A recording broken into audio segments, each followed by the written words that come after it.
the Madness.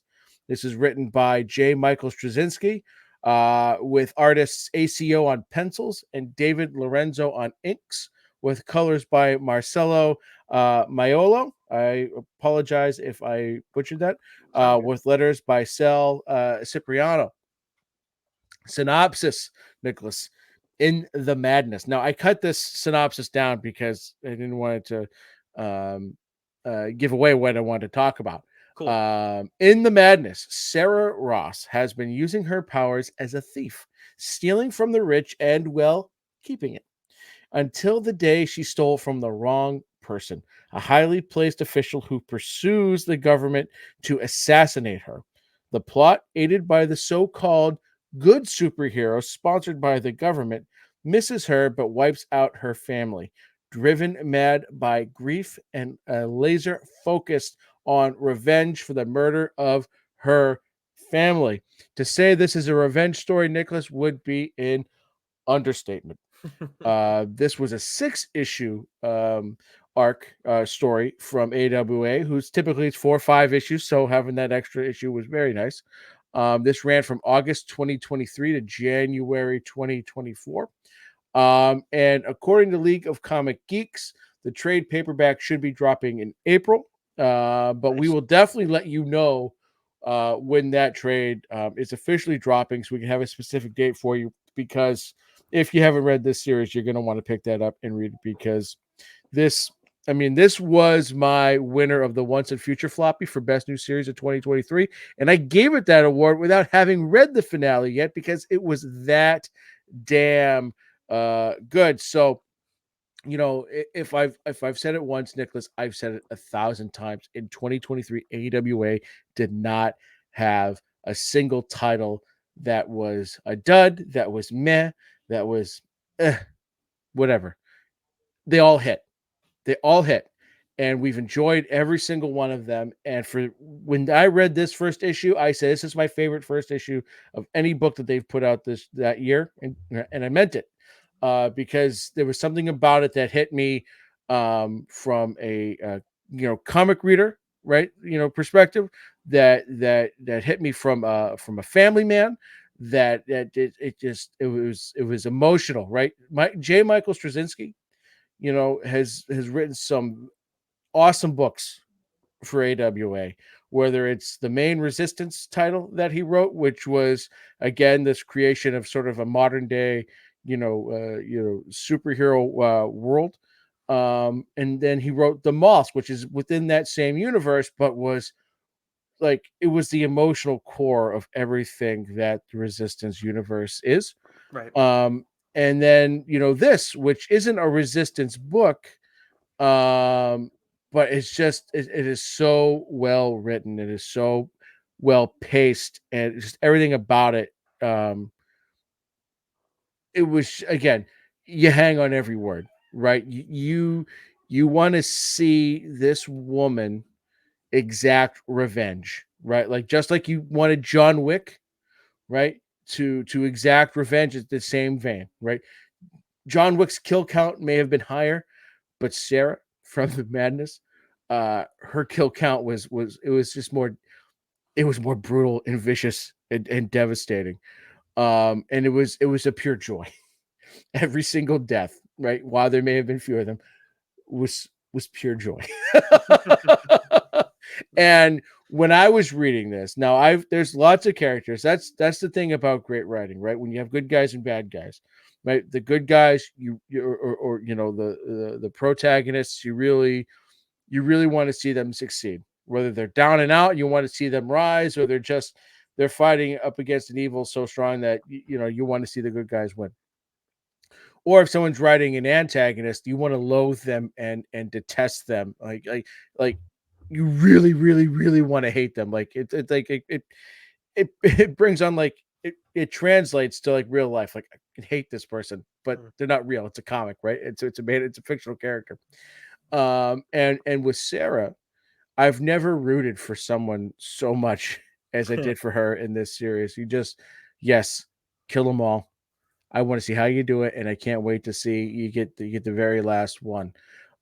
So what what's great about this story too is that you have this main character. She's a super. Her name's Sarah, and what you learn from the first issue is that you know she has all these superpowers at her fingertips, but she can only use one at a time, and you don't know exactly why that is until you get a little bit further in, and the explanation for that why I again was excellent. I didn't need to like we said with Newburn, right? I didn't need to know the why in this like thing. Like it's sort of like erratic, right? That character can only use their superpowers for like 15 minutes. Like just knowing that premise, like I don't need to know why that is. I just boom, I can run with it and go with it.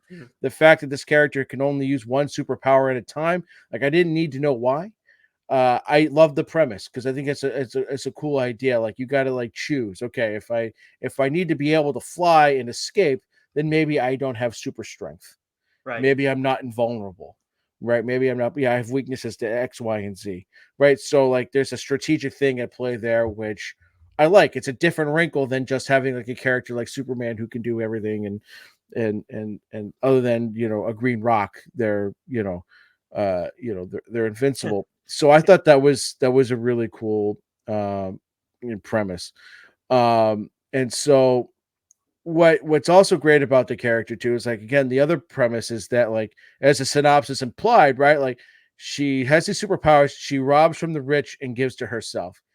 And okay, cool. It's like a selfish Robin Hood. I love it. But like what's described is that she does job after job after job and lives a fine life, but like she sort of reached this point like I'm done. I don't want to do this anymore. So I'm gonna do one last job, one last gig that will like set me up for life. I can change my identity, and just like live the life that I want and don't have to worry about stealing anymore, any of that stuff. And again, I like, okay, cool premise. We're getting there, except she chose the wrong person to steal from. She stole a shit ton from a crown prince, and that crown prince wants revenge. And so they kind of find out like who this person is, but like they can't just like come into our country and kill someone, right? So it pretty much uses that as leverage, goes to the president and says, listen, right? If you want to keep us as an ally, you've got to take care of this. I don't give a shit about the money, whatever, that's gone. I'll never see it again. That I want her dead, right? And Oh. so, like, okay, one person versus whatever. So, this idea that he sort of outsources this to the Justice Council, right? Which would be the equivalent of the Justice League. Imagine like the president going to the Justice League of America, like, Batman, I need you to kill someone. Like, oh, okay, all right. It's for the greater good of this country. Yeah, okay, we'll do it, right? Um, All and right. so what they do is they develop this. They take this bomb. They find out that she's going to be in this remote cabin where she is awaiting to sign documents to change her identity. So they figured this is the perfect place. A secluded cabin out in the woods. Should be 2 lives lost max, and we'll be good. We'll be done with it. Um, but unbeknownst to her, her boyfriend and his 2 kids show up to surprise her. And of course, he knows what's going on. He knows they're ready to and he's about to propose to her when all of a sudden kablooey. Oh, damn. And this is where like I was already invested, but this moment that happens probably about 2/3 of the way through the first issue, that was what got me. That's what said, "Fuck."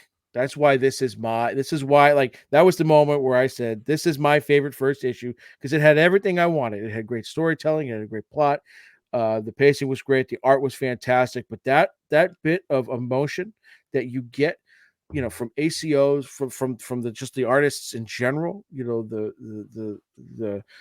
uh the emotion that they evoke from her facial expressions, her eyes, you could feel it. It was very palpable, the hatred, the sadness, um, the revenge, right? That you knew was coming.